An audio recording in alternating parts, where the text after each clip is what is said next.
now that you've got the redefining of the space and you've got the narrowing of the lanes, to your point, Mike, not as narrow as you'd like to have necessarily, but the fact that, you know, you have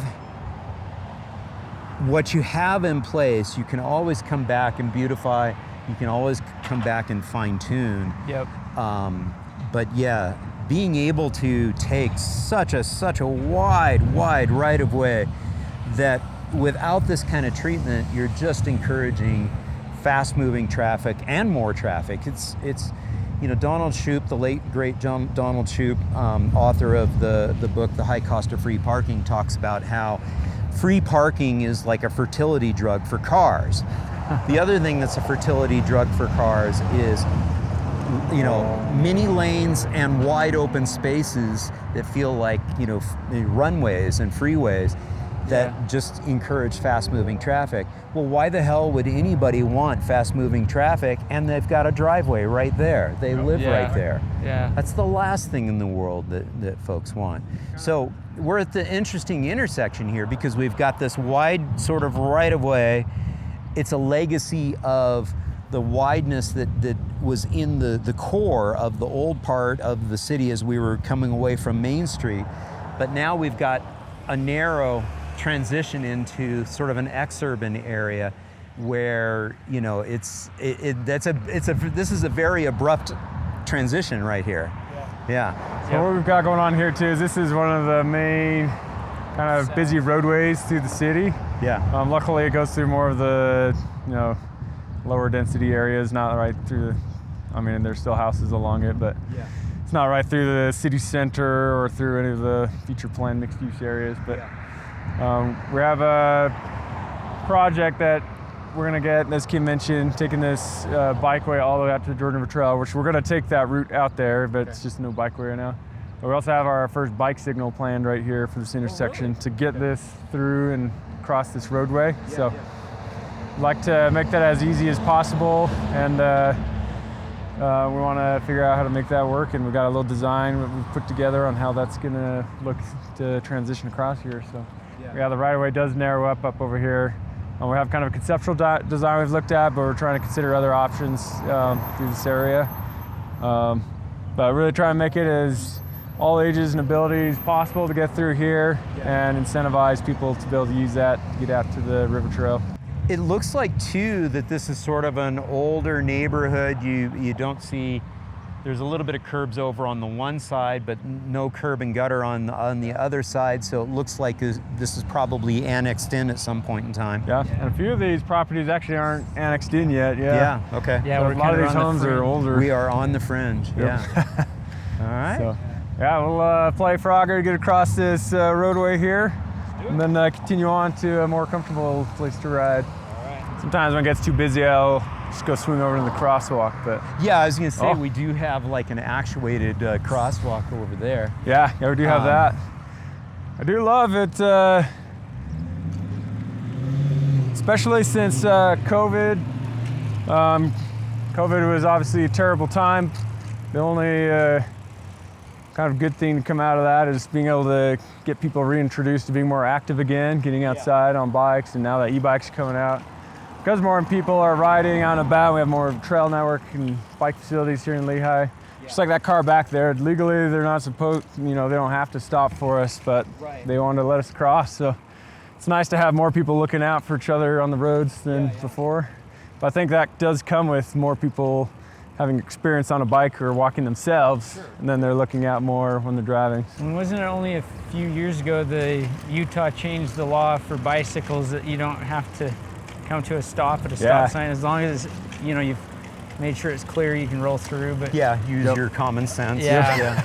Which anyways, that just knowing that you know, I can do that makes a big difference. Just that whole principle of, you know, keeping moving, not having to stop. And and we just rolled past some more horses there. So again, to your point, we're on the urban fringe here. Yep, got a bit of an agricultural area up here.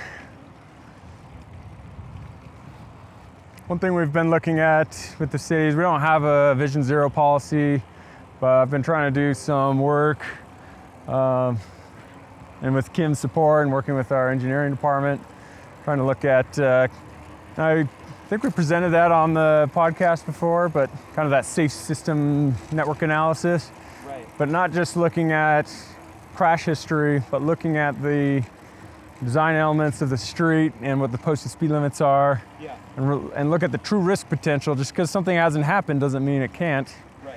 So we can rate what's a lower risk potential and what's a higher risk potential, and kind of stand out in the city and show us where our problems are likely to be. Yeah. Now this area, this is a whole subdivision that started, back in 2005? Okay. Yeah. So I got a kind of a neighborhood over here, and just on the other side, we'll get to that Jordan River Trail. Yeah, through here, the plan is just to pop off a bikeway. The city already owns this space over here, so we can just pop it off and separate it all the way up through here. Again, so much potential. Oh my gosh. Yeah. That's the thing I love about working for Lehi is this is a community, and there's a lot of great people here, and that's what I love most about it, is having good people around. But there's also so much potential here with having the employment center and having these nice natural features like the lake and the river. And there's a lot of connecting streets that don't need to be major thoroughfares, so they, just like the one we were on, that could be reprioritized and have a really solid network of bikeways that you don't have to really deal with high traffic roadways. Where I live in South Jordan, inside Daybreak's really nice, but once you exit to the east, you just have 3 main arterials that come through the city, but there's no real connections between them, so you're forced to use those main arterials. Kind of an island of walkability and bikeability. Yeah. It's like the little oasis.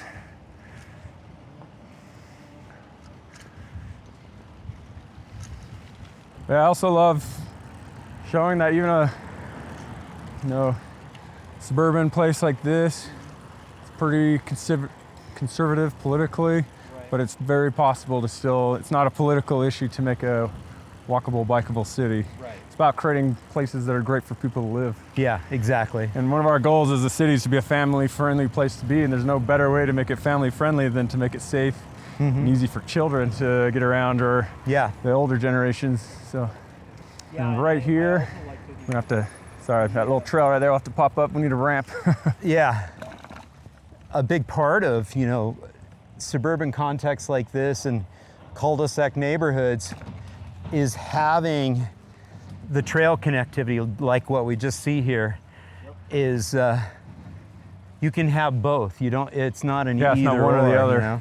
Sometimes in people's minds it's either like typical suburbia or New York City, but I'm like, there's so many ways to do a city that it doesn't have to be either of those. You can have a nice, quiet suburban area, and that's what some people like, but you can make it safe and accessible. But you can also have an urban area and do the same, have it safe and accessible.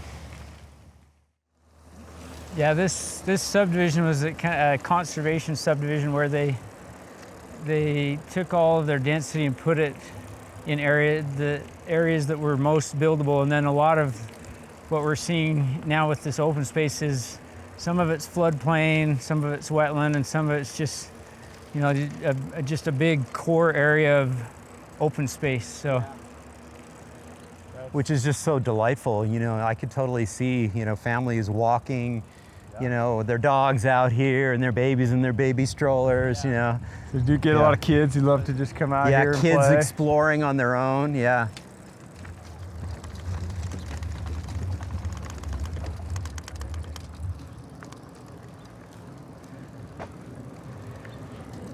You get a ton of different bird species too. There's been, big flocks of pelicans and things. We've got these lower areas that still have the water.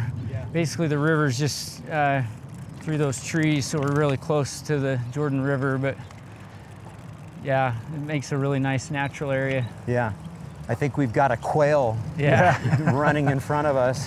Quail using the trail. Quail using the trail. We do have a lot of these phragmites or invasive species that are kind of taking over the cattails and other. Yeah, this is one of the things from the Netherlands that we wish we didn't have because it's very invasive. It's gotten in and around the Utah Lake and caused a lot of problems. So. Yeah, people don't know any different, think it looks pretty. I mean, in a way it does, but it's invasive and kind of takes over the ecosystem. So this is the Jordan River Parkway. We're going to start taking this northbound back towards where the front runner station is. Oh man, this is just such a gem. It's so nice, like you were saying, you know, it's Kim, it's like you have that opportunity to get into nature. You hear the birds and you're like, ah, yeah. So there's a invasive species not withstanding. Sorry. Yeah, you can see we're trying to remove some of them there. But the thing that we're looking at is we want access to centers like the downtown, places of activity, but we also want access to places of respite and nature. Yeah, yeah. So that's really what's going to be even better for a better quality of life, having access to a range of different places and activities. So this trail actually was built before the neighborhoods. Utah County put all of this section of the Jordan River Parkway in. I think it was like 1993 or something. Yeah, it goes way back. This is our first trail, and then it was a long time till we got maybe a couple little ones in parks, just like loop trails. But it was a while before we really got any more. But starting in about 2010, we really started getting many more sections of trail. We changed our plan to get a lot more of these shared use paths all across town and start planning for bike lanes and everything too. So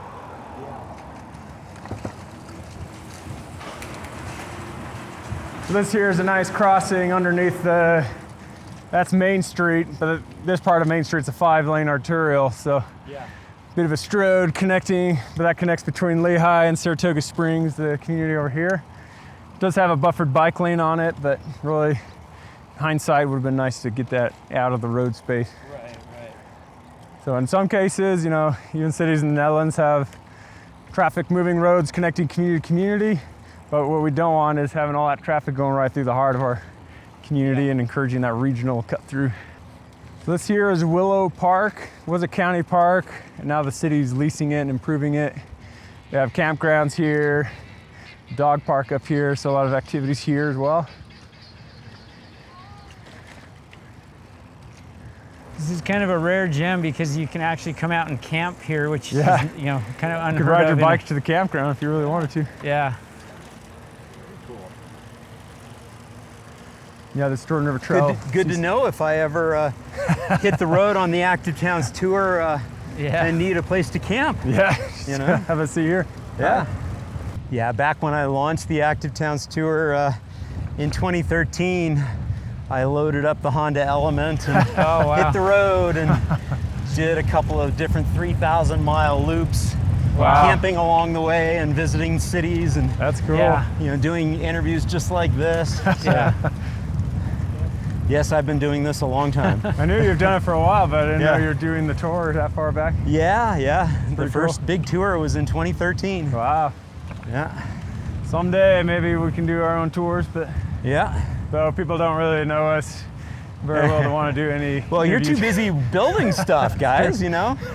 I'm just going around documenting what's happening, so. It's very much needed though, it's awesome. Well, I do what I can. But yeah, you guys are doing some really good stuff here, and so up really here, applaud. Oh yeah, thank you. Yeah. So up here, we have some of the new communities on the west side. This west side didn't start developing until about 2016, 2017. Okay.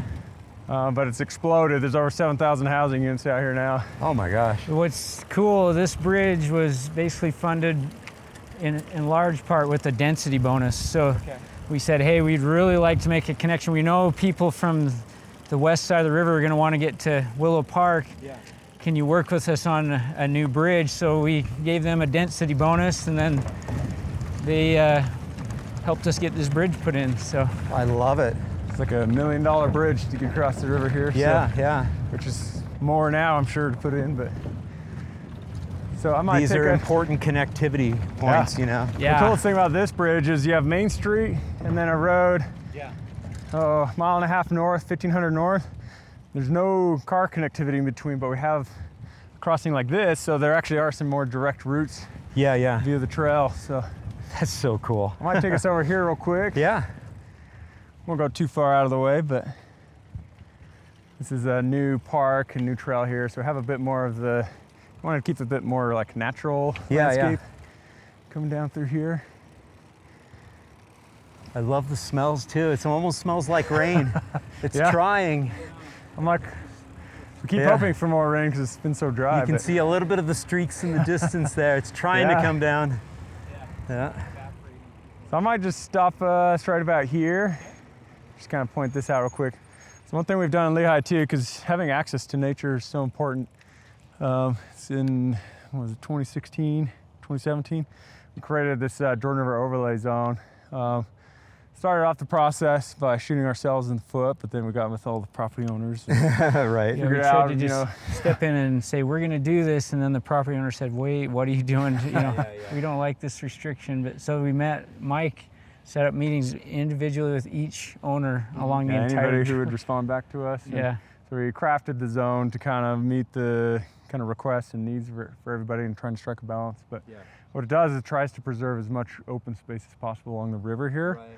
So some of those houses over there are almost a half a mile away from here, but it's gonna stay permanent open space all the way between. So some parts of the river, like that community we're in back there, the house is built right up next to it. Right. So you have a fence, 5 feet the trail, and then the river right there. Right. But here we're really trying to preserve more of this nature, more of this open space. So, some breathing room. I was going to say, this almost gives me the impression of a little bit of a flood zone, and given the flash floods that we're experiencing in central Texas right now, we're super sensitive to that, and so doing what we can to make sure that we're developing places around riparian corridors intelligently and thinking about the possibility of a flash flood.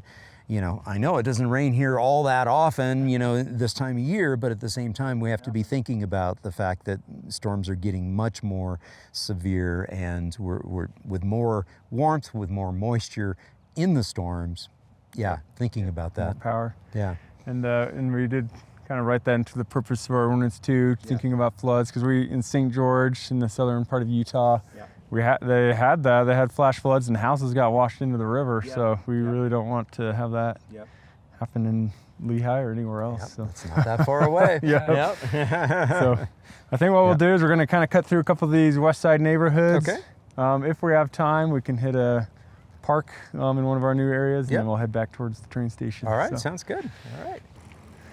So that's these neighborhoods. This one's part of a planned community, and they actually have done a really good job putting a trail network in place here. We're seeing a lot more use in this area, but having this direct connection to the river trail over here is really nice. This bridge, we have some recent data, 700-800 people a day crossing that thing to access the trail system. Wow. But over here, you can see people are out on bikes, taking walks on the trail. I'm going to take us through this greenway over here.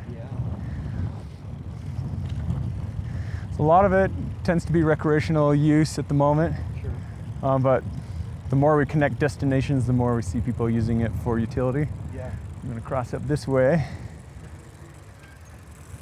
Yeah, this is another one of those where, it's a newer master plan community, so you have a chance, it's really a much better opportunity to put all these nice trail systems and all the principles together in one place.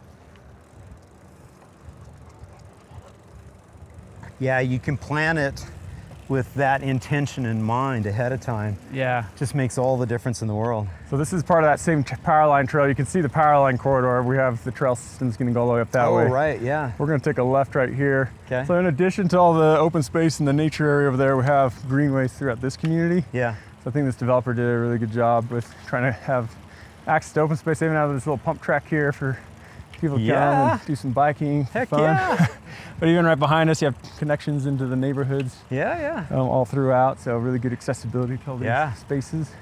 I love it. Little pump track right here. Yeah.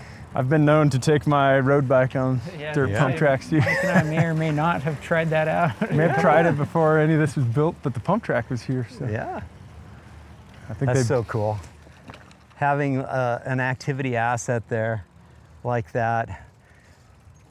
And really embracing too that, when you build pathways like this, what you're building is linear parks too. Yeah, absolutely. Yeah.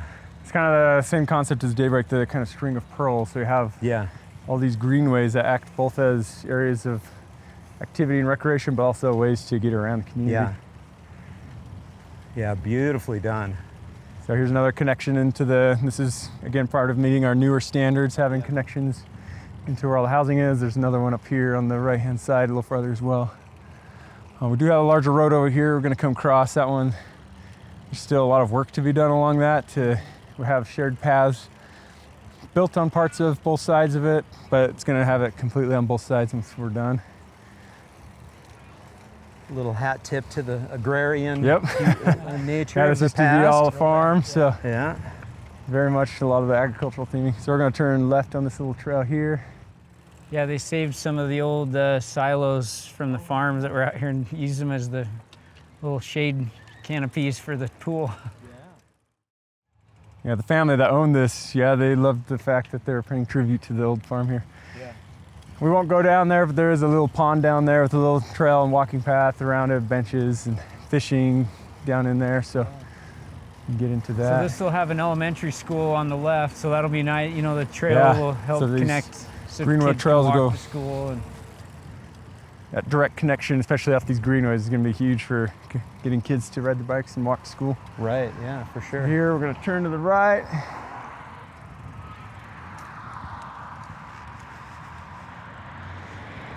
We're going to cross this roadway right here. I like the big windmill there. Hi.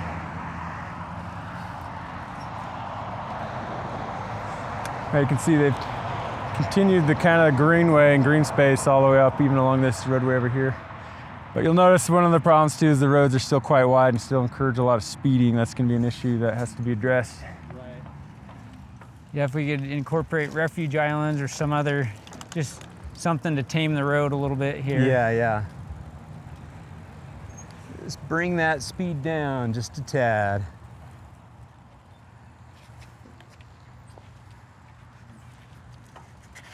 This makes it a little awkward. We'd rather see directional ramps so that when you're making these corners, getting up to the button here to cross is quite awkward. Yeah. You'll often see people who just kind of roll on through, but It's all of those details that it's all these little details that are more bike specific that we're standardizing now even after this was done. So, but it really takes having experience on a bike often to understand some of these details, because when I first started as a planner, I didn't bike that much, honestly. It wasn't until I moved to Daybreak that I really got into it more, because it encouraged that kind of behavior. But I didn't really bike before, so I was just helping to plan striped bike lanes and thought I did my job great, patted myself on the back and moved on. Then you realize, oh, there's a lot more to it than you realize. Well, and you can appreciate this as a parent, is like creating something that's appropriate for all ages and abilities. Yeah, absolutely. Yeah. Especially I have the 8-year-old at home now, so she's my test for everything. Do I feel comfortable with her riding that bike lane on that street? I do not. And then these bike lanes, because they're not protected, you get people parking on them like this right here. But because we have this pathway here, there is an option, but it's hard for people on that side to access this pathway. I felt really bad. I think she's going to think we're following her, but we're going to turn off this way and connect towards. This is a master plan community, so it's a lot more cohesive. We're going to get into some areas that are a little bit more piecemeal development. But we're going to take a right here. Well, not 50-foot, it's a 50-foot landscape area that just separates the housing from the bigger road and gives a little bit of buffer from, the house to the road. We've worked with the developers a lot to try and do what Daybreak did, get the garages on the back and the front porches and the doors on the front side. Yeah, that really helps with that sense of sociability, of, really kind of connecting people, neighbors to each other when you have a front porch and you have that access and you're not seeing a whole lot of, interface with just cars. You're actually having an interface with people. Yeah, absolutely. So have people put their benches and tables and stuff out. The planned community area to this one. This one, I guess I wouldn't say it's totally piecemeal, but it's different developments all kind of coming together up here. Yeah, different builders, kind of thing, And then take a look right up here. But you can see more of these townhomes fronting the street. The garage is on the back side, and then we do have a bit of a, in fact, let's go this way real quick.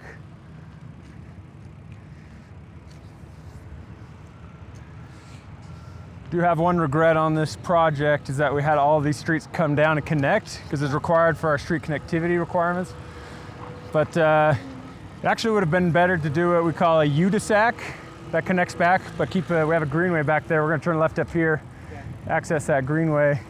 Still a bit of a construction zone. Would have been nicer to not have these streets connect through and keep the greenway more continuous with fewer conflicts. Right. But it's all in part of learning, and I suggested it, but it was a little too late in the process, and they're already getting ready to go. So we'll turn left on this ramp. So we have this greenway that comes through here, and it connects to a trail along the roadway that's back there. Yeah. But we are creating these spaces that people could come out and oh, this is fabulous. Hi. And we have, and our standards have been slowly changing. We do have these curb extensions as our standards for these trail crossings. Obviously, it'd be nicer to raise these or do other things. Oh, yeah. Oh, man. I was just thinking about of that while you said that. I was like, oh, man, raised crossing. Definitely would be nicer, but we just got to take what we can get. Help with the traffic calming aspect of it. But even better would have been to not connect every single street through and cross it. True, but... We're gonna go up this way. Yeah. This section of trail is a little closed off at the moment for the construction, but that was just barely paved not too long ago. They're working on all the houses there. But as you can see, Lehi's street standard is quite wide, and that's been a bit of a internal debate, but like I say, we just kind of take what we can get. So we're gonna cut through up here. Some things you can see, we're trying to keep the trail more continuous across with these flared approaches leading up to it, instead of bringing the trail down to the street level. So we do have some of these raised kind of type crossings. Yeah. So this whole area, even with the housing, we kind of encouraged a mixing of the housing types. So you have condos and single family and townhomes all mixed together. We really want to see more of those life cycle housing neighborhoods. Yeah. You could age in place. Go left. How about the ability to have more of a mixed use feel too as well within these nodes of having coffee shops and businesses and all that? Yeah, we'd like to obviously see more mixed throughout, but we have some areas that will go near where we have some of these areas starting to build out.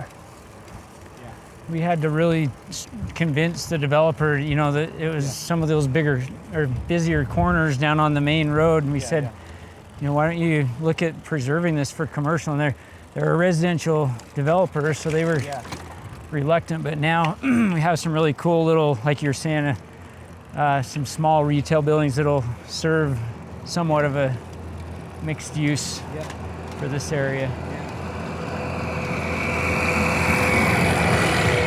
We're gonna turn right up this ramp. You see this little trail connector? That was a soft surface trail. Yeah. There's a paved trail up on top there. Oh, yeah. Oh, sorry, we're gonna turn up this way.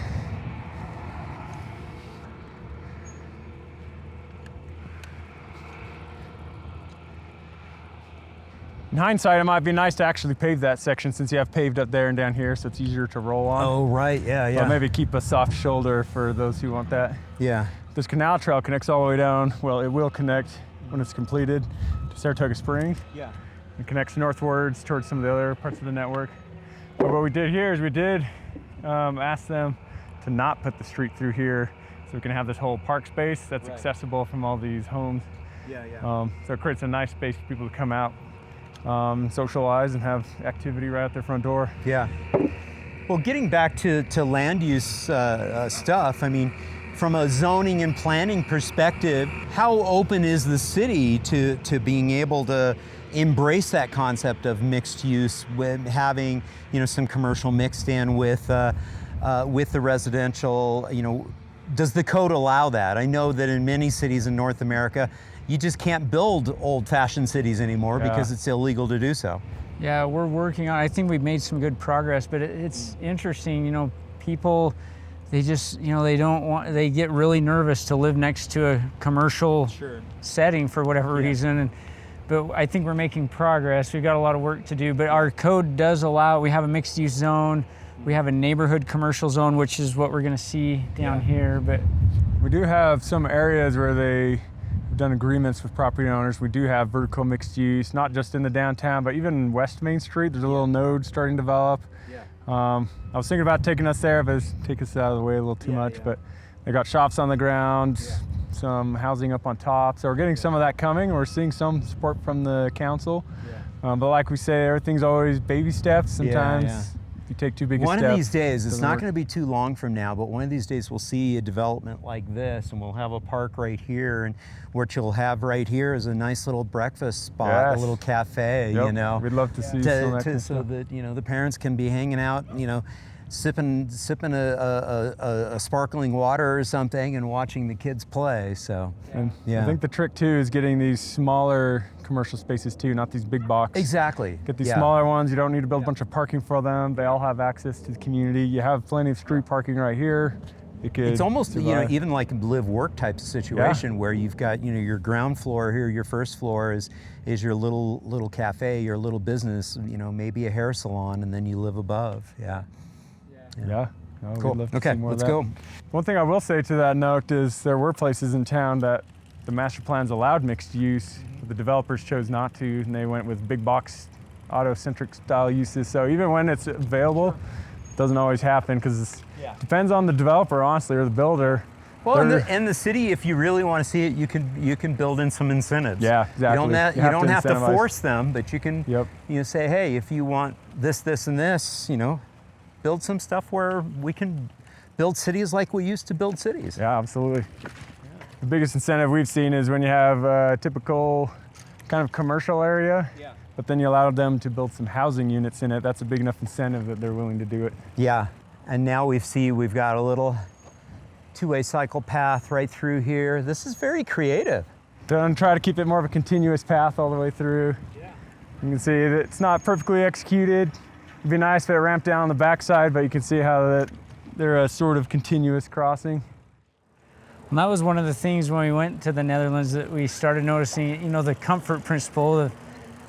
The trail stays up, and the cars have to come up over it versus going exactly. Up, down, that up, down. continuous elevation of the pathways. Yep. So important. It's just, again, fine tuning. It's like those finite little details. You wouldn't think it's that important, but after you experience it, and you're like, oh yeah, totally makes sense. More pickleball. Pickleball has taken another over. Example of fronting the units onto these spaces. And then, as much as possible, trying to get these continuous style crossings. This was before our standard of the curb extensions, so we don't have curb extensions on this road. And it wasn't a requirement at the time when we were doing these continuous crossings. We were just seeing if the developer's okay doing it. So they took the curbs through it, the contractor. They weren't supposed to do that. So it kind of cuts off the continuousness of it. And it was supposed to ramp down the backside, but anyway, when people aren't used to building something a certain way, then they... But people's turning speeds, you know, coming off the main road as they turn into these access points, where you have those raised crossings, they go so much slower, you know, they're, and then, you're more cautious and conscientious if there's somebody on the trail versus just kind of whipping around the corner. And I love the landscaping here as well. So, you know, you've got this multi-use pathway here, you've got the residences, and then you've got this nice little river rock and some roses and parking. Yeah, this is great. Very well done. And then where we can, again, more of these kind of trail connections coming back. So where we can connect to other parts of the neighborhood that connect over. So this is that big road again. We're gonna go along this trail to the north here, which will end shortly up here because the part of the road was built before the plan was in place for the trails, but it's gonna get redone. So we'll turn this way. And it looks like they've got it closed off. Sounds like we need to have a little chat with this contractor. Wouldn't take much to at least get some rubber mats down to get around this thing, but this is part of that commercial area that's developing right next to the housing. So you have access right off this trail here to get into it. But we'll have to just hop off here for a second. Except Kim back here with his bike, he could roll right over that stuff.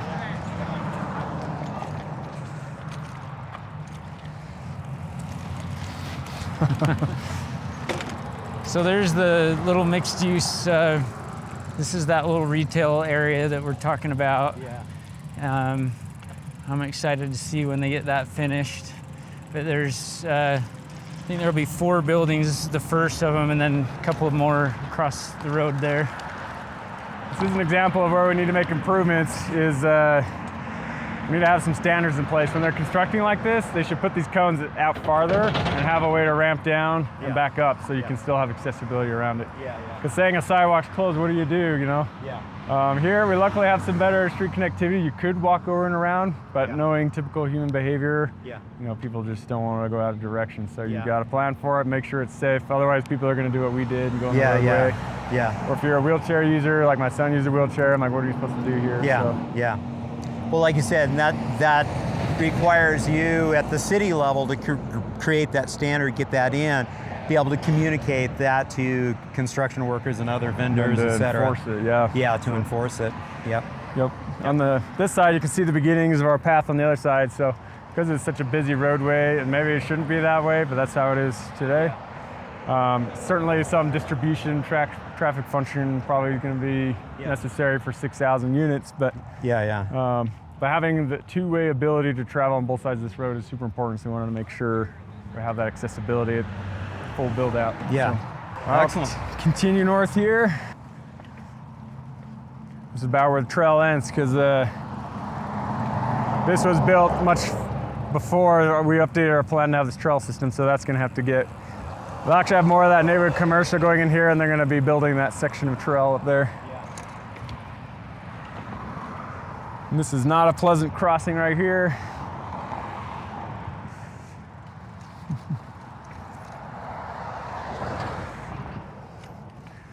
So we'll get by on the sidewalks for now. I've got this, you can see a little plaza space on that rendering up there.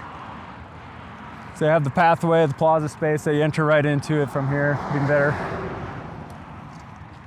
We are trying some kind of modal filtering. There's a street stub over here, but it's just a little residential street. We're gonna close that so it's not car traffic, but just emergency and bike pedestrian access. Go through that. So on the micro level, we're trying some of that.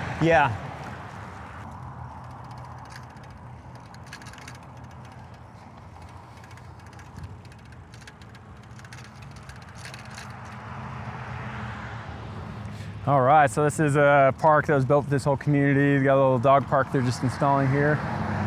And then this little section of trail was built as part of this whole linear trail system that will be coming in. So this came in after the fact, after the sidewalk was built before that. So we'll do the same thing to the south there. And I lied before when I said we crossed our worst road, but I think we're actually gonna make our worst crossing right up here. Oh, okay. I won't hold you to it. Not that you haven't done any bad crossings before, so. There's certain people I'm like, yeah, okay, I won't push them to do that, but I think it's important for people to experience bad stuff so they know the good.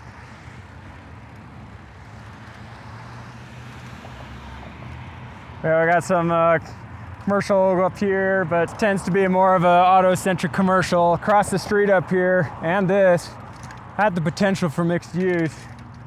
But they built all the housing separate, and now they're coming back with more of your larger scale stores and things like that.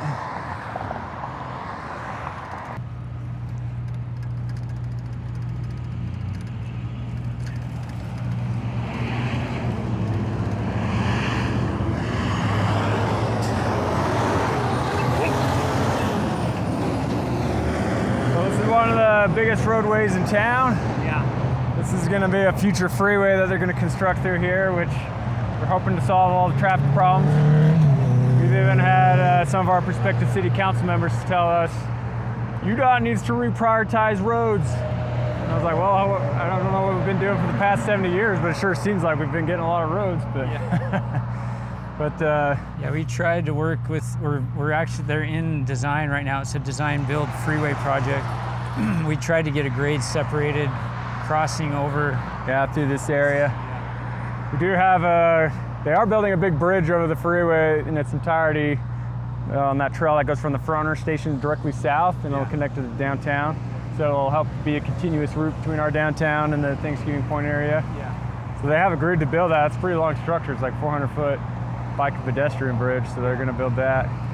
They are going to help us finish some of these trails on the sides of the roads. Yeah. So this is just like, and I don't know why you guys from Texas had to bestow these one-way frontage road systems on us, but that's what they've implemented here. Texas turnaround. Yeah, Texas turnarounds, stuff like that, yeah. So we are putting trails on both sides of this so you have access all the way through. Yeah. Oop. Always gotta watch people. We're gonna go that way.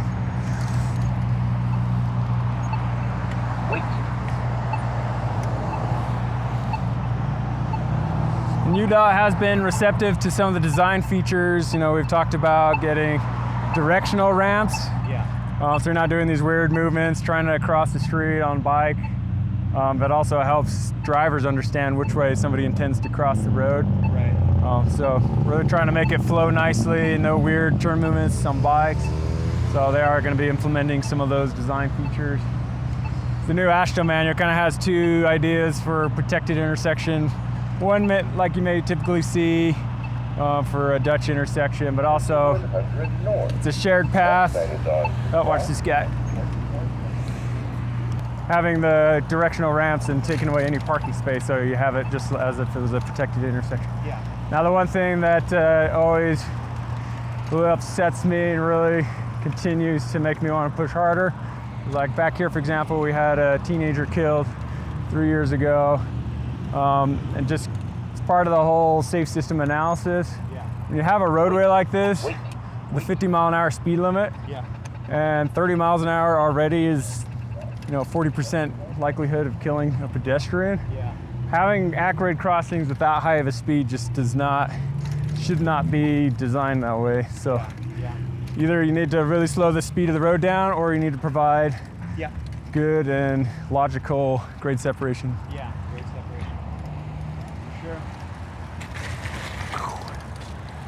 One of our last stops is going to be, this is the Holbrook Farms Planned Community, and they've done a pretty connected network of these.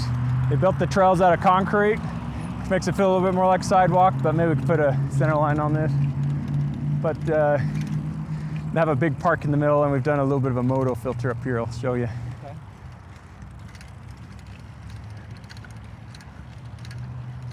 But the same idea here is almost a little greenway along the frontage of these houses. And I like the use of the roundabouts here, which is a little different than some of the other areas. Although the multi-lane roundabouts still have a bit more risk to them. Yeah, it's like, how many people do you really expect where you have to have a multi-lane roundabout into a residential area? Oh. It's in the road plan to connect this road over the river into Thanksgiving Point. And that's going to be the problem that increases the traffic here dramatically, is making that connection. Yeah. So it's good to have connectivity to a center, but I'm really trying to push for good active transportation connections because it's really quite close. But today, the only possible way to get to Thanksgiving Point by car is the major highway, so that's also not great to put more localized trips on regional traffic movers. But always the best way is local trips as much as possible. Active transportation is great. Well, like we were talking about earlier with those really, really wide roadways, when you do put a roundabout like this in, you got a tree in the middle, helps break that up. It helps bring that motor vehicle speed down. So, yeah. And the key is for the safety of these roundabouts is you have to have the design of the lanes approaching the roundabout be as slowly designed as possible. Yeah, so squeeze them down. Yeah, squeeze them down. If we wanted to, I wasn't on my tour list, but we have another roundabout up here that did better, and they really squeeze it down. Squeeze it down, good. We actually tried to get them to do a Dutch style roundabout, but yeah. Since it wasn't in any of our American manuals, they were too uncomfortable to do it. Because there's one difference between the US and the Netherlands. Is here in the US, cities, the US is a country that's a lot more Sioux happy. So their engineers are always thinking about liability. Yeah, well. But I think your liability is less if you create a safer situation at the end of the day. But as long as you have that manual to fall back upon, then you feel like you cover yourself, but that doesn't always. I'm trying to think. I believe the new NACDO bike manual has a protected roundabout. Oh, in it. cool. So we need to double check on that. I need to take a look at that. Yeah. Let's see. I don't think the new Ashto bike guide has one. I think they showed the ramps to the kind of a shared use path situation. Yeah. So this is a master plan community. There's 2,500 homes about within this area. They all front on, this is kind of the heart of the community, is this big park. And then the power line trail, which was back there again. That's again that greenway that goes all the way through town, but connects these big pearls of open space. So you have access to those corridors, and there's park space like this along the way. So we're gonna go through the park. Yeah, we did get them to do the raised crossings in the park. Nice. Raised crossings here. Our parks department's been very supportive of that. Fantastic. We're gonna take a left to kind of go That's around. how it's done, folks. Yeah. Right here. Just get it done. This is a little one-way kind of street with parking. I actually advocated to not have any streets in here at all and just put angled parking on the street around it, but they kind of minimized it as much as they could with the way they've done it with vehicle access. But someday you can imagine when these trees are fully grown and you have a big tree canopy around this park. Yeah, how much of a gem this is going to be. Yeah, this will be a gem for sure. You've got the playground spaces over here. Got the kids. Kids cruising. Yeah. Let's see, I think we're actually going to connect right through playground here. That's a plaza space that you can do food truck night, and then you have seating right there. You can eat with the food trucks. I think this is about, what, 27 acres, just shy of 30 acres. It's like, you know, the big main park for this whole 2,500 unit development. And you can see we try to get them to front all the housing units towards here for those. The eyes on the street kind of principle.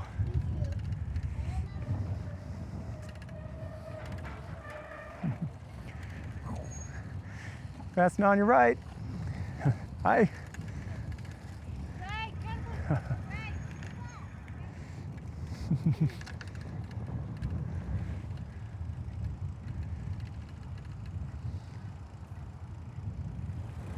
More pickleball.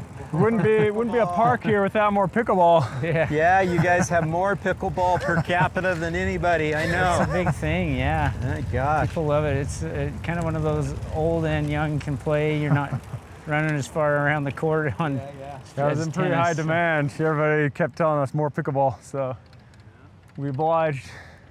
I was going to take us that way, but I didn't feel like you guys want that much of a shower. We're going to go over towards this over here.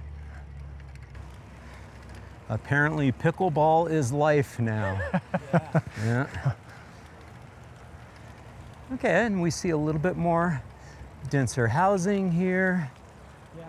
Really well done too. Look at how beautiful that is. Yeah. Yeah. I really like those townhomes. It was nice. A lot of our master plan communities, you'll get one major builder that does all the units. And in this case, the primary developer, which is Ivory Homes, but they sold some of the pods off to, so you get a little bit of a mix of products and elevations. And it's kind of nice. Yeah. I mean, you've got the condos over there, twin homes, larger single family, smaller townhomes over here. These look like row houses too. Yeah. I mean, these are just really tastefully done. Yeah, they did a great job on those. Yeah, Tudor style. And then it's hard to see, but you can see that yellow popping up over there. There's some apartments going on up there. Okay. That one, when it's finished, would be cool to take a look. Instead of a street through the middle, they have a plaza bike pedestrian street through the whole middle part of it. Yeah. They agreed to do that, and then it ties in. There's kind of a more of affordable housing development right there. Okay. Ivory Homes is doing. So those are more of a townhome style. Yeah. housing units there. There is still a potential, and they've talked about, we'll see if it comes to fruition, of a mixed-use corner over here next to kind of these apartments. And they have another 600 units on that like 20-acre parcel or so. So still hope for a bit of a center out here, other than, I mean, there are businesses you can reach right there, but obviously they're all parking lots and drive-throughs. But yeah, what's the old saying? You need your butcher and your baker and something else, you know, within a 5-minute walk from your doorstep. So, you know. You need that for sure. So, and there's and again, it's a big store, a big parking lot. We did get them to put more buildings and put less parking, so they agreed to do that. But it's a big grocery store. It'll be nice to have it, and it will be connected with trails, but it just has that big parking lot out in front, and it's not quite the same scale. But anyway, just for the sake of time, I don't think we'll make it up to there, see the roundabout in those buildings. We'll go down this way. Yep. Turn here. Got your snout houses over here. Oh, yep. Do have a little bit of that here. But what I really like, and it's also part of this development here too, if we come up this way, you see this island in the middle of the road here. What we tried to do was more of a mode filter, so you can only turn right in and out of this neighborhood. Okay. So cars can't go straight through, but the trail crossing goes through. Yeah. So we'll go through this real quick and up into this open space here. Obviously the median could be taken down further, and these bike lanes could potentially be protected, although we do have the nice paths here. And I like the refuge to be able to do a 2-stage crossing. But the nice thing is this was also supposed to be a street according to our standards, but we created a new code that we have a greenway option. Right. Where instead of the street, you do the trail only. Yeah.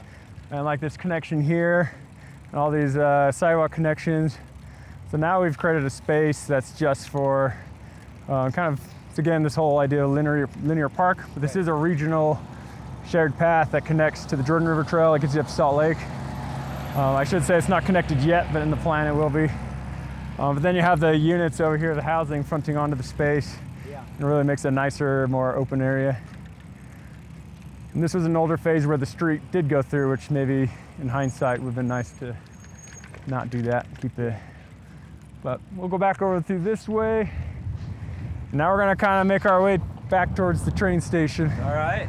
But through here, there's a mix of, the denser housing is on the south and the west part of the whole neighborhood here, but this has a mix of single family types of homes. We should say in Lehi, internal accessory housing units are allowed in almost most areas. Mm-hmm. Some of the planned community areas don't allow for them. We had actually made that change as a city before the state forced us to. Right. So we were already allowing accessory units. We've now allowed detached accessory units on some lots. So trying to look at other options for people. This is kind of nice, and we'll cruise through here. So even with just a sidewalk, we want to kind of traffic calm coming in to the neighborhood with a bit of a continuous crossing. Trying to create more of these small park spaces. And I will say this, the builders on this whole community did do a bit more, trying to create open spaces throughout. Did go a bit above and beyond what the code required. Yeah, which kind of makes sense too when you consider the density of the housing here is nice. It's gentle density. It's not too extreme. Yeah. But yeah, then you need to have these little pocket parks. Yep. Yeah. That way you balance them out. I'm gonna go to the left here. I love the little cut throughs that are very bike friendly. But you get to some of these areas and you realize, that little neighborhood is a little narrower. These ones are a bit wider. So this is just overkill for what's really necessary for moving traffic. Though I have seen, because they are wider, they make for better street hockey areas. But there you go. Street's too narrow, you don't have as much space to play street hockey, so maybe that's the benefit. But streets as activity assets, there you go. That's right. So we'll go around the corner up here. And this is taking us back to that bigger road that has the roundabouts on it.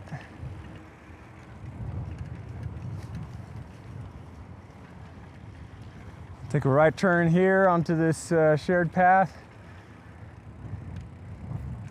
There's a bit of an evolution of design on this path here, even looking back up that way.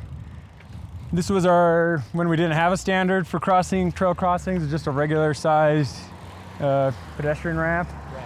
And the next street up, the ramp's a little wider, but still the direction's weird. And then the next street up after that has the curb extensions and the ramp width that matches the trail width. So, because if you have a 10-foot path like this, but it goes to a 5-foot ramp, it's like taking a 5-lane road and taking it 2 lanes through an intersection. So, which don't do that. Don't do that to the trail users. We'll cross the roundabout here. With our roundabouts, we put the shared paths through, and you can see the ramps to the bike lanes. Again, we have a little bit of a parking issue with cars in the bike lanes over here. Oh yeah. Yeah, there's where the bike lane comes in. But kind of doubled up on the active transportation here. We put the shared paths and buffered bike lanes. Yeah. But now people are starting to argue that the bike lanes should go away to parking because we have the shared paths. But which in some ways the parking could traffic calm a little bit. But if there's a shared path on both sides, then maybe it would be a different story. But only having on the one side, it's a little more difficult. At least the bike lane on that side gives you access to something you can use. And again, I really find it hard to believe that you'll ever need, 5 lanes over there. So right now, this is way overkill. Yeah. And then here's kind of our newer standard where it's a little bit shorter of a crossing, the curve extension.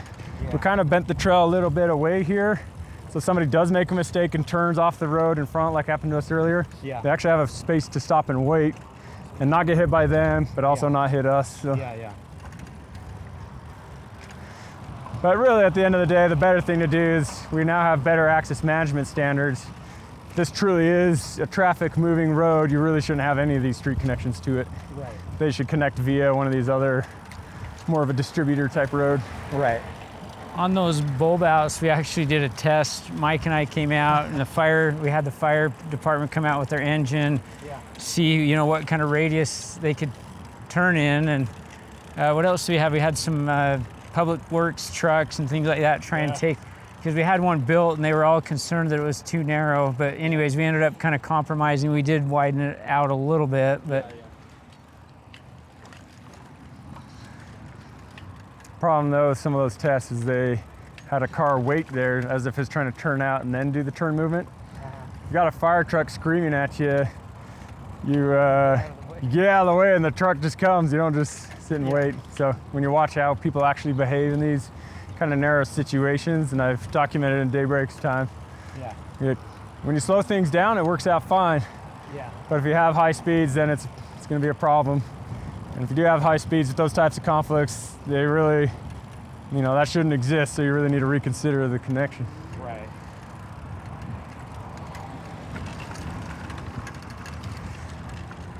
And now we're gonna take a left back this way along this greenway in front of these houses.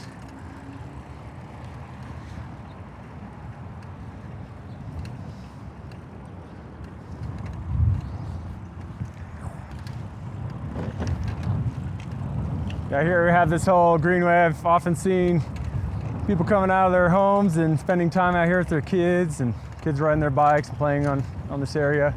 Yeah, again, this is just extraordinary. I mean, you've got this really nice, ultra-wide, pathway here. You've got, the connections to each of the houses.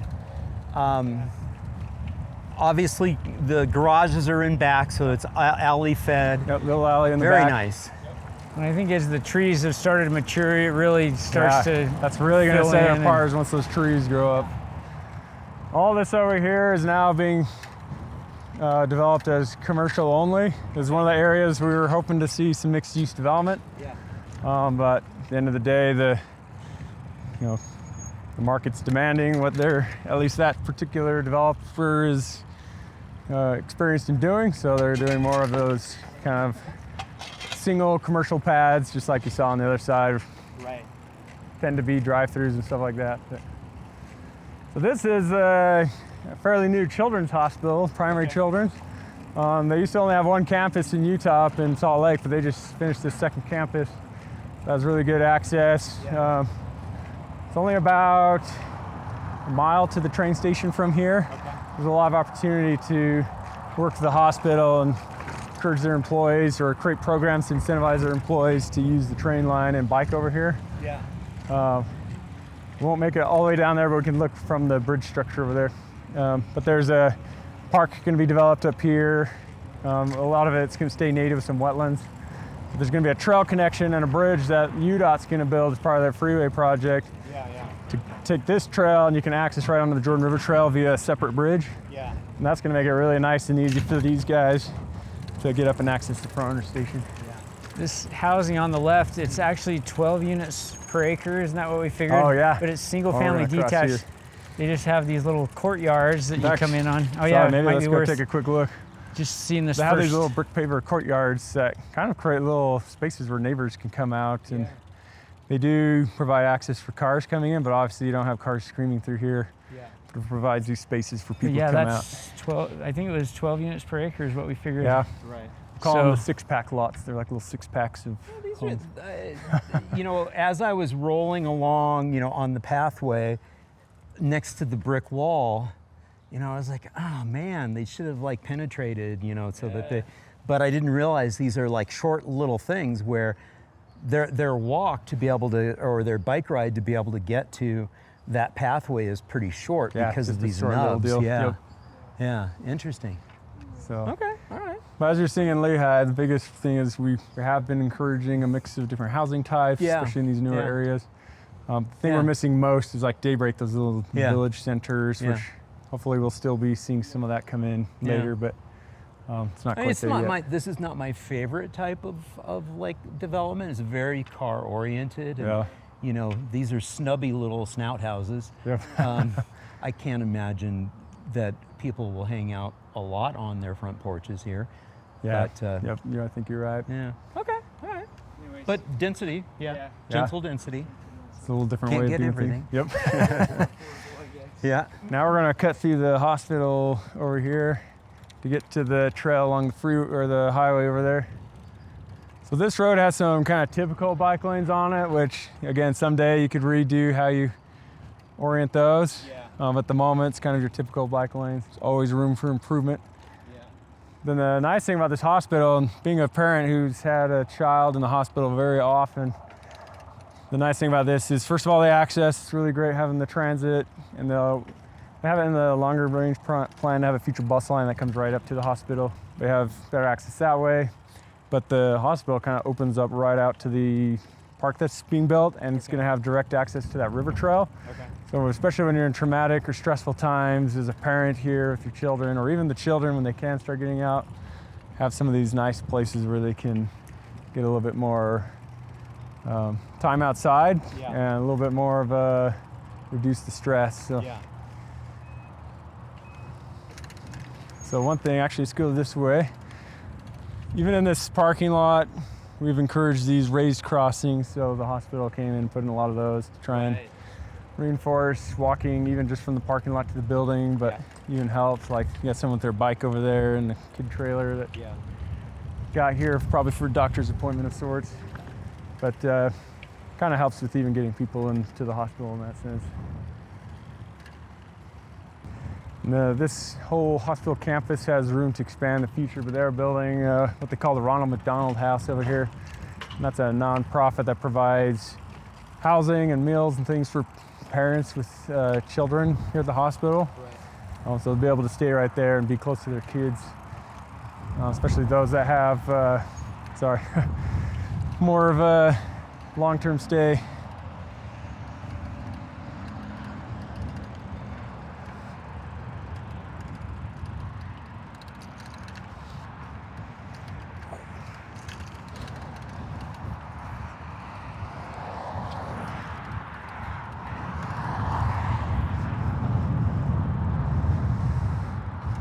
So now we're out on a little less comfortable path here next to the highway. When UDOT comes in and does their freeway project, they're actually going to take this pathway down and cross through the open space instead. So the con of that is it's a little bit longer and you have to go up a little bit of hill on the other side. The pro is you're not right next to the roadway.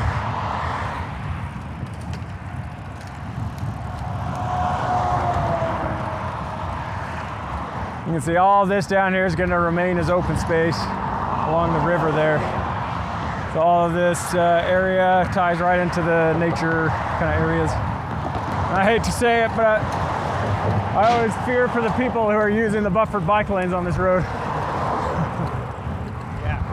We will have a path like this on the other side as well, but today it's just the buffered bike lane over there. So currently, if you work at primaries or trying to access, you have to use this path to get over to the Jordan River Trail to get towards the front of our station. But once we get this trail connection and bridge through the open space, it'll be a little more direct and comfortable.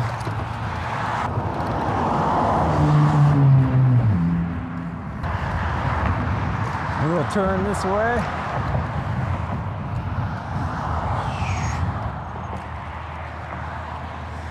I always breathe a sigh of relief when I turn off onto this. Yeah, that is a hostile environment. You just feel like I don't belong here. Yeah. Well, and I want you to focus on something. Yeah. How many lanes of traffic was that coming at us? Yeah. How many lanes? It was just two. It was just two. And so then we go back and we look at those roundabouts that had two lanes of traffic going in. You don't need to encourage that many drivers. Yep. You can actually carry plenty of people with just one lane in each direction. Yeah. Yep. Absolutely. You do not need to have a highway going right through the middle of your neighborhood. That's what I love seeing about the improvements in places like Utrecht, where their ring road on the north, they did that new intersection, took the signal out, and they made it one lane each direction. Yeah. It's kind of like a square about, I guess. Yeah. Thing, but it allows for efficient movement of traffic at more reasonable speeds. Yeah. And you don't have to have all these lanes of traffic. It's going to be a lot better situation. Yep. So yeah, right back there would be where the new bridge would go. Yeah, into right up the to park. here. Okay. Cross right over through Nice. to that other path. And then you got the What wetlands. a great activity asset here. This trail right along the river.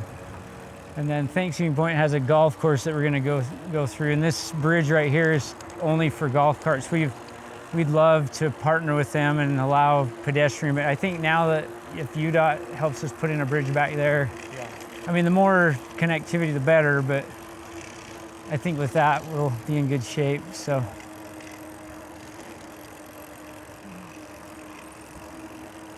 Now we'll continue up the Jordan River Trail here a little bit. Could either cut through the neighborhood or go to the Murdoch Canal connector. What do you think, Kim? Yeah, we could just go to Murdoch. We're just going back to the station, right? Yeah, just up to the station there. So it's kind of up by where that office building is right there. Yeah, we're just right there. Yeah, that's a nice big bridge, but currently, now, just because they say you can't use it doesn't mean people aren't. I've seen on Strava, there's plenty of people across it, but Not officially. Not official access. But down here, you can see there's a lot more of the natural cattails, whereas on this side, you have more of those invasive Phragmites. Oh, right. Yeah, the natural versus the invasive. Yeah, I can see it. And I see that they've been trying to encourage the natural. Yeah. Yep. They've got some plantings in there. And then these Russian olives are also invasive species. Okay. And sometimes on a hot day, shade is shade, so sometimes I'm appreciative to even have some of that. But yeah, that's true. But they do kill out and choke out all the natural cottonwoods and everything. Yeah, if we continued on this trail for about 32 miles, we'd be in downtown Salt Lake. Oh, wow. Well, so it goes pretty continuous. Maybe I don't need to catch the train. Maybe I just keep riding. Yeah. Well, there you go. All the way up. There is a pretty good hill as you leave Lehi, though. That one's pretty fun.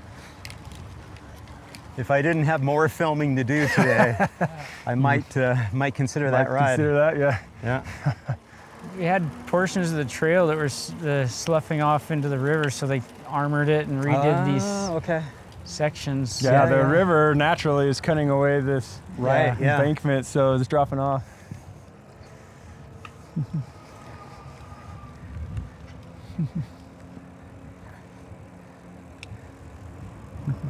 Yeah, you had the mom there with the sport utility vehicle. Yeah, you see more and more of those. Yeah. That's my kind of SUV right there. Yeah, that's right.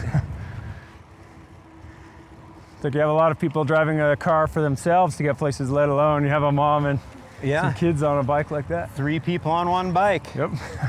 There you go. I mean, really, even maybe 5 or 7 years ago, that was unheard of or unseen, and now it just you really can see the amount of usage just going up. So, you know, we've seen urban arrows riding around here, other kinds of cargo bikes. Yeah. Definitely a lot more. Well, again, it's that use. electric assist. Yep. It's, you know, it's a hill flattener, helps things out in bad weather. yep. You know, when you've got distances that are a little greater than what you typically see in a European town, having a little electric assist is all the difference in the world. Oh yeah. Yeah. Sometimes people call e-bikes cheating. I'm like, no, cheating is getting in your car. Yep. E-bikes mean you're not driving your car. That's the big cheat. Yep. That's the big cheat on many different levels. I mean, cars are wonderful. They're good tools. I just don't want to be dependent on them. Yep, exactly. Yeah. And let's be honest. Mobility choice is what it's all about. Yeah. And for me, having only a choice to drive, and when that driving is sitting in congestion, I'm really not liking that choice. Yeah. Well, most people don't like sitting in traffic, you know. Most people give, you know, the feedback that that's the worst part of their day. Yep, yep. So. Yeah, I just moved, but I used to only live about 2.5 miles from work, but it was a deterrent because I lived on the uphill side. So when I had to go home on a hot afternoon like today, I had this huge uphill, and like mentally I'd go to leave and I'm like, I don't want to do that. But now with the e-bike, it's like, oh, no problem. Yeah. I'm all about it. I love that. That's a great story. Yeah. Nice thing about Lehi is, I live in the hills, like where Kim used to live and some of these over here. Yeah. Lehi is actually pretty flat. Yeah. And there are some hills, but they're pretty gradual. So our hills aren't too big of an issue around here, like some communities. Like I was in Seattle a couple of weeks ago, and they have some pretty impressive hills even in their downtown, trying to get up on those. Oh yeah, especially parts of the university and other places. Yeah. So people think of Utah as a mountainous place, and there are mountains, but a lot of our cities are actually quite flat. Yep. Nestled up next to the mountain range. Yep. Yeah. All right, just up here, we're gonna make a right-hand turn right where that sign is at. Very nice.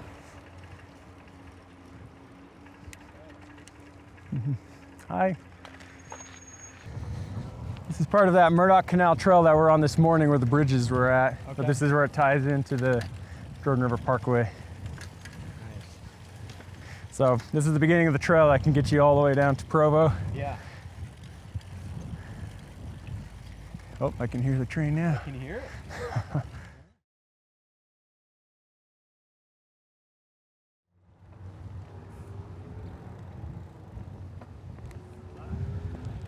So this connection is a good example of like some battles are big, some battles are small, but this took so much effort and coordination because you got this is one of the greens, you know, so you have the trail.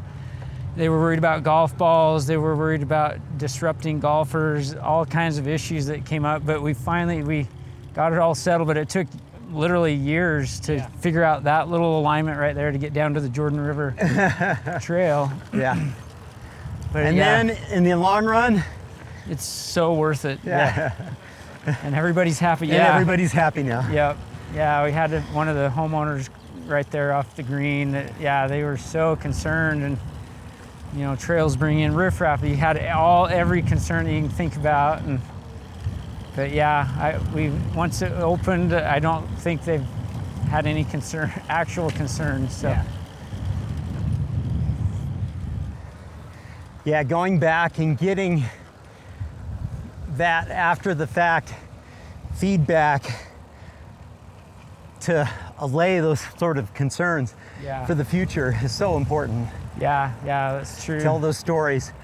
Yeah. You know, people actually admitting, saying, you know, at first I was dubious of this idea. Right here. Yeah. You just go on the street. And now, I love it.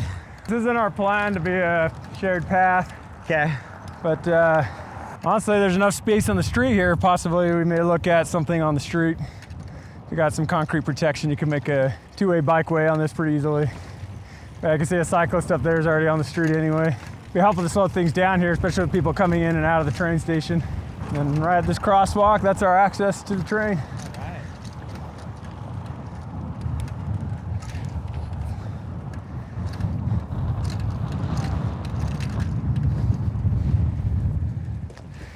All right. Took the long way. The accessibility route. Yeah. It's the separated way.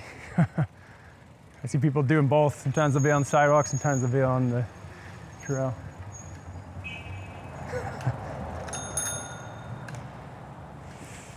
All right. Well, wow. That's a good distance. I'm glad we're done now. It's starting to get a little heated up. Yeah, we got that in just in time. Yep. Although I wish I was here 15 minutes sooner for you so you could catch that train. Oh, no worries, no worries.